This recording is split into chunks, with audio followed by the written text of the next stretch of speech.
Numbers chapter 10, I'm going to start reading in verse 29. It says, "And Moses said unto Hobab, the son of Raguel, the Midianite, Moses' father-in-law, We are journeying unto the place of which the Lord said, I will give it you. Come thou with us, and we will do thee good, for the Lord hath spoken good concerning Israel. And he said unto him, I will not go, but I will depart to mine own land and to my kindred.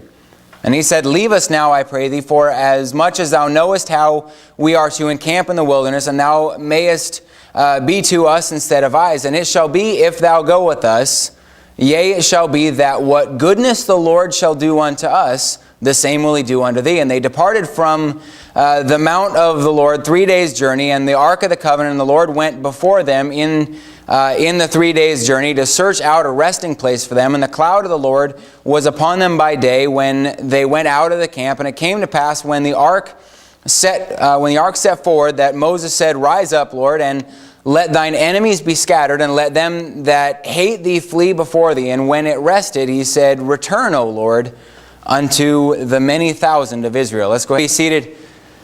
This passage that we are in tonight, you have the children of Israel.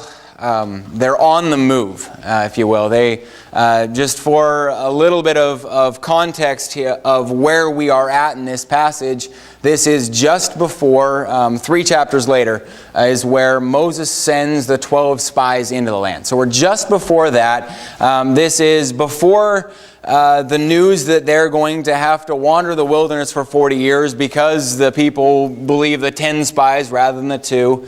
And they are in essence at the edge of the promised land. I mean, it's right around the corner. If you are the children of Israel, this is a mountaintop time. Things are going good. You're out of Egypt. And now at this point, more than just out of Egypt, but you have a lot of distance, a lot of miles between you and Egypt. So you have to be feeling fairly good about that, okay, they're not creeping up behind us anymore. We've got some distance. And even better than that, you're approaching the border now of the land that God's promised to give you. So things are looking pretty good for people who haven't seen good in a long time. They've been living in bondage. They've been facing problems for a long time. For many of the people who would have been here, they don't know what good times are, at least for their nation. For many of these here, they would have been born in captivity. All they've known is being someone's slave. All a lot of them would have known was living in captivity. So this, where you're away from Egypt and you're out of that bondage and you're on the border of the promised land, this is good stuff. This is you're on a mountaintop type experience here. On the way, Moses makes a little pit stop at his in-laws' house. It's what this passage is we just looked at. Moses is stopping at his in-laws' house, and here's what he's trying to do. He's trying to convince them, come with me. God has promised us good. Come with us. And we see in the verses we read that they don't want to go. Moses has to sell them on the idea. That's the idea. That's what he's trying to do in this passage. That they to go with Moses would have to give up whatever land, their home, and those sorts of things. To follow him to a land that he claims God will give him and promises of God being good, but he doesn't currently have. So here is the selling point that Moses gives them. Here's what he tells them, verse 32. And it shall be, if thou go with us, yea, it shall be that what goodness the Lord shall do unto us, the same will he do unto thee. Here's what it is. If you go with us, who are going with God, you're going to receive his goodness. So what he's promised Israel is that if they go with him, they're going to get his goodness. And he's saying, if you go with us also, as we follow God, you'll receive that same goodness. Moses is saying God has promised to bless us. And if you'll come along with us, if you'll follow God with us, then he will bless you the same that he will bless us. And here's why why I bring all this up, because the promise that Moses gives here when he says that if you'll go with God, you'll receive His goodness is still true. If we want, you're going to hear the word goodness a lot tonight. If we want God's goodness on our lives, it really isn't that difficult.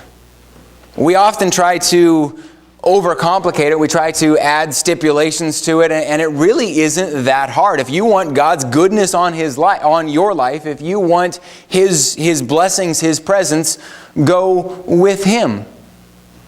But before we get into the message, kind of still in the introduction, I think we make two really big mistakes when it comes to this. The first is we want God to go with us, not us with God.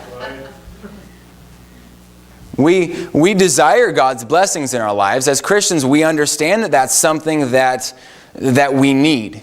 We can see that we cannot do it on our own and that we need His presence. But we don't want that to mean that we have to alter our course.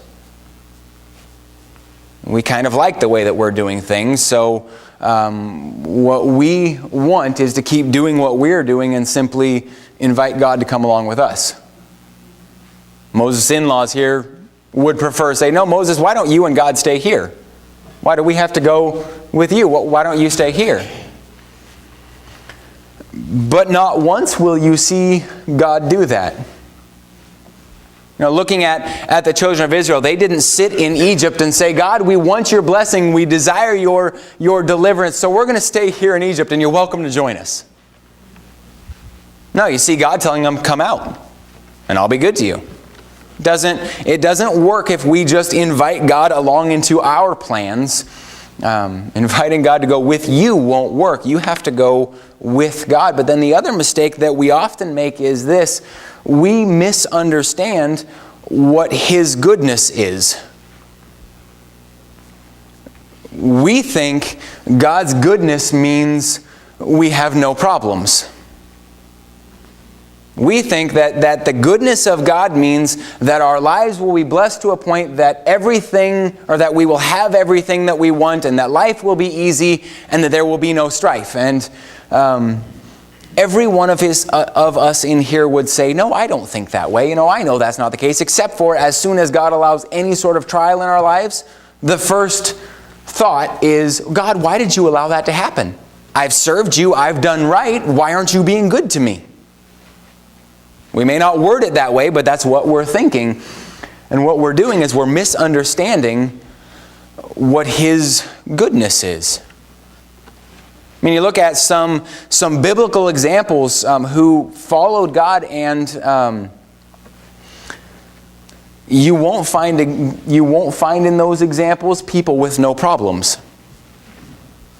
These children of Israel that we're looking at here, I don't think anyone by any stretch of the imagination would say that life had been a cakewalk for them. They've faced adversity and problems every single step of the way. Every place they went from this passage until the present day has been difficulty.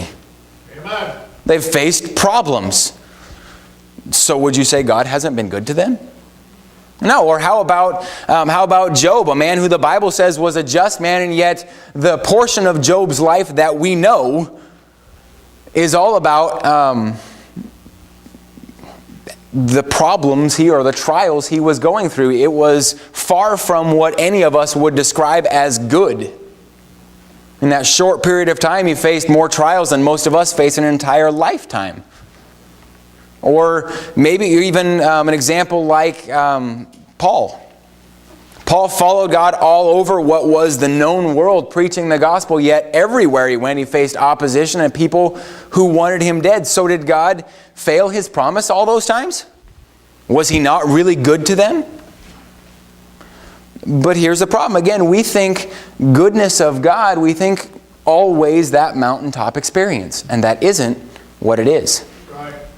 The passage that we started with tonight, I believe, lays out for us what the goodness of God is. So we continue on with it down from verse 32. It gives kind of a four-part definition, if you will, of the goodness of God. The goodness of God is, number one, an end of troubles.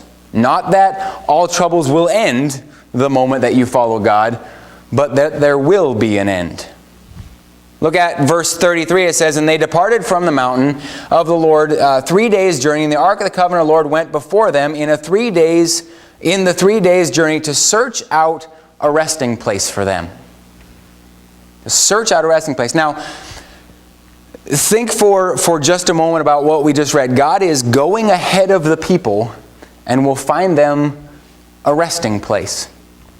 You think about this, you're traveling with a huge number of people. I think it was a few months ago I preached on this and pointed out that the nation of Israel traveling here was more than all the people who live in Detroit. Traveling with that number of people would be exhausting. I mean, there's no other way to put it. It would be exhausting. They don't have modern conveniences like we do. They're not sitting in a car, they're walking. And you think about your kids complaining in a long car ride. Can you imagine if your kids, if you were making them walk all day long, every single day? So knowing that God is going ahead and finding a place of rest is big. That's a big thing. When my dad was with the college, one of his, I guess it would be considered a responsibility, one of his responsibilities was to travel with the singing group. And we had a lot of fun with it and got lots of great stories out of it. We rode in our car, and then the singing group drove in a 15-passenger van with a trailer behind it, hauling all their clothes and sound equipment and all that. And one time we were driving along, and they needed gas for the van and a bathroom break. So we're driving along, and all of a sudden the van pulls up beside us with a sign in the window saying, "Potty bad gas." Yes. They didn't see what we were all laughing at, but it was great. We had got lots of fun stories as we traveled with them. But we traveled all summer long, all summer with them. I can't remember what year it was, or at least the majority of the summer. As a 9 or 10-year-old kid, I loved it. I got to spend most of my time with college students, traveling to new places, meeting new people. But as a kid, that's a long time in a car. I mean, that is a really long time sitting in a car. Most of the time with the group, we'd be in a church on Sunday, and then Monday morning we were up driving, and then we'd be somewhere for Wednesday night church, and then Thursday morning we were up driving, and then started all over again. And in that time, we got to where, this is going to sound horrible, that's why I hesitate here. We got to where we loved revivals and those sorts of meetings. Not for the spiritual reasons. But as a kid, I loved it because it meant you got to stay in one place for 4 or 5 nights. You showed up on Saturday, you didn't leave till Thursday. I mean, you got to stay in one place. You got a break from the car. You got to rest. That's what this is, or what this would have been for them. You're exhausted. You've been doing all this walking, and God is finding you a place of rest. In other words, there's going to be a break. There's going to be an end to this. And here's why that's so big, because we often get in times of problems in our life that we get to thinking, will this ever end? Yeah. We get in the middle of a trial, and in our eyes, there's no end in sight. We can't see where it ends. We just see the problem ahead of us. All we see is the trial.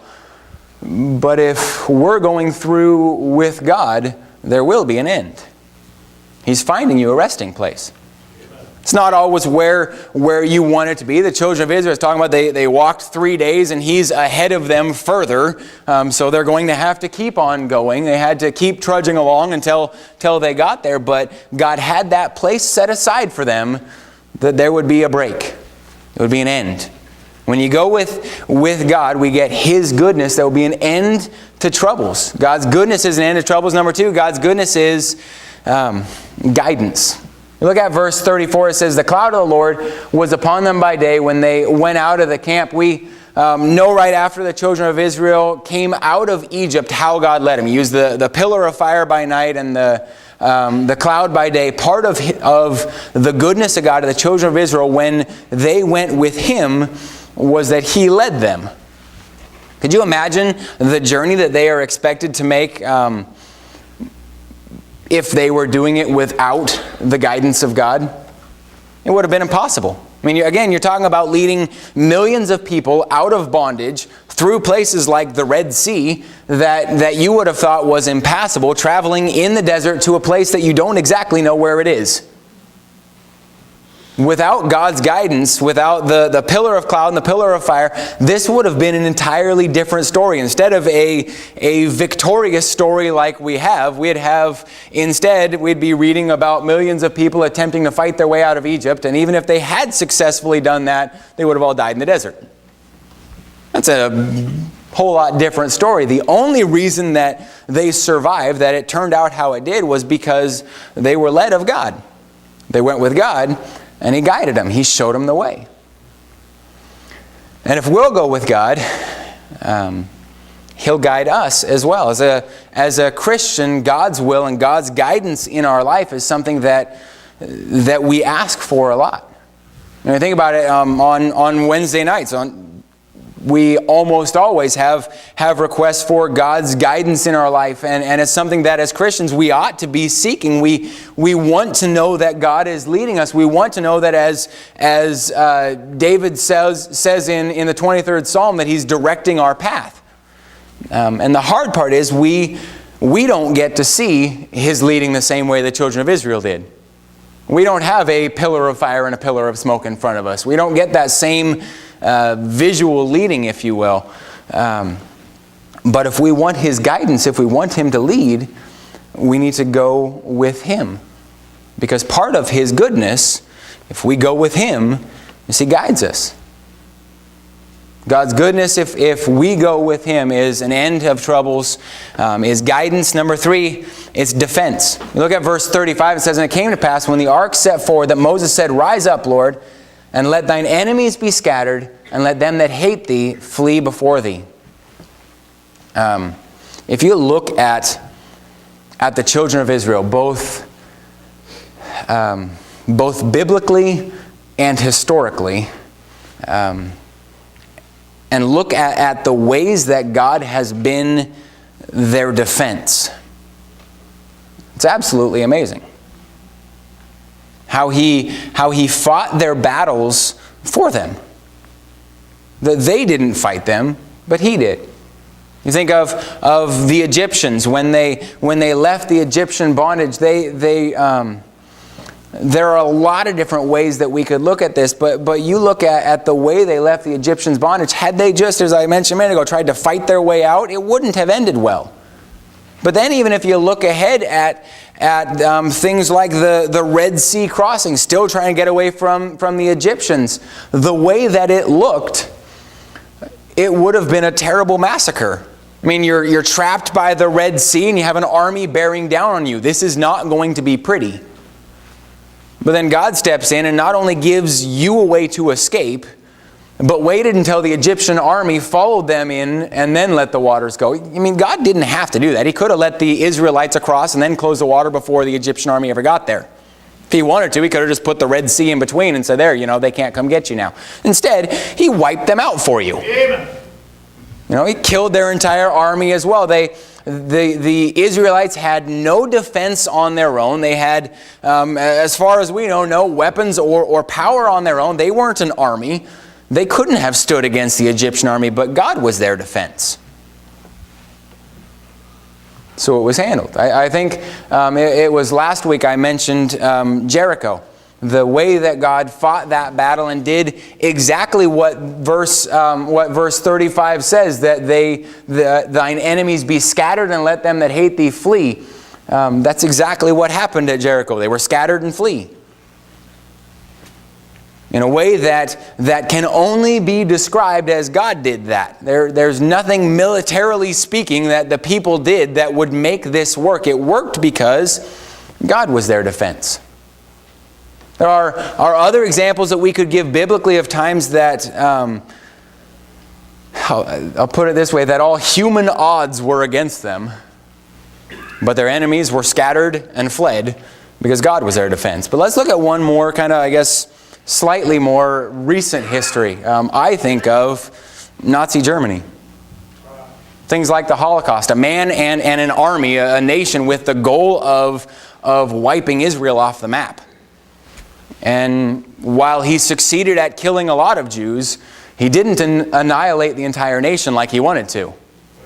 And it had nothing to do with who came to Israel's aid. It had nothing to do with anything like that, them trying to defend themselves at all. It had nothing to do with those things. It had everything to do with they went with God, so He was their defense. Yeah. It was His goodness, because they went with God. It's part of His goodness showing them if we will go with God, part of the goodness that He'll show you is He'll be your defense. I don't have to worry when the attacks of the devil come. And I say when on purpose because they do come, but I don't have to worry when they come. I'm not saying they're easy. I'm not saying that they are fun to deal with. I'm not saying that they don't happen. What I'm saying is I don't have to worry about them because if I'm with God, then He's my defense. He'll deal with it. I don't have to worry about attacks from people. They aren't fun. They often hurt, but I don't have to worry about them because if I'm with God, He's my defense. The goodness that God shows if we go with Him is an end to trouble. He'll guide. He is our defense. And then lastly this evening, if we go with God, He shows His goodness with His companionship. Look at verse 36. He's talking about the ark, and he says, "And when it rested, He said, Return, O Lord, unto the many thousand of Israel." Notice what happened here. The ark is rested, and then God returns to the people. Nowhere in their departure from Egypt were the children of Israel alone. God was with them. Nowhere in their journey to the promised land were they alone. God was with them. Nowhere even in their wandering in the wilderness because they had disobeyed God were they alone. Though they may have felt it at times, they weren't. God was still with them. Nowhere through their conquering the land were they alone. God was with them. They at times turned from Him. They at times had done wrong and had difficult times, trials come that they may have felt alone, but they weren't alone. God was with them. And for the Christian today, the same is true. If we will go with God, we are never alone. It reminds me of a verse like John 14:16. "I will pray the Father, and He shall give you another Comforter, that He may abide with you forever." If we go with God, you're never going to be alone. Notice in that verse, forever. Amen. You're never going to be alone. There may be times that you turn from God, but He's still right there. There may be times that you feel alone, times where you're going through trials and problems in your life and you feel like God's no longer there, but He hasn't gone everywhere, or anywhere. He hasn't gone anywhere. Here's the conclusion tonight. Every Christian wants to have God's goodness in their lives. Every Christian wants that. The problem is, as I said at the beginning, we so often define it wrong. We define it as God being good to us as nothing ever going wrong. Perfect, just a bed of roses. We define God being good to us as no trials in our life. Everything's smooth sailing. And that's just not the case. But if you want God's goodness in your life, go with Him. Go with Him. And if you'll go with Him, He'll provide a resting place in difficult times. If you'll go with Him, He'll guide your steps. If you'll go with Him, He will be your defense. And if you go with Him, you'll never be alone. Let's pray.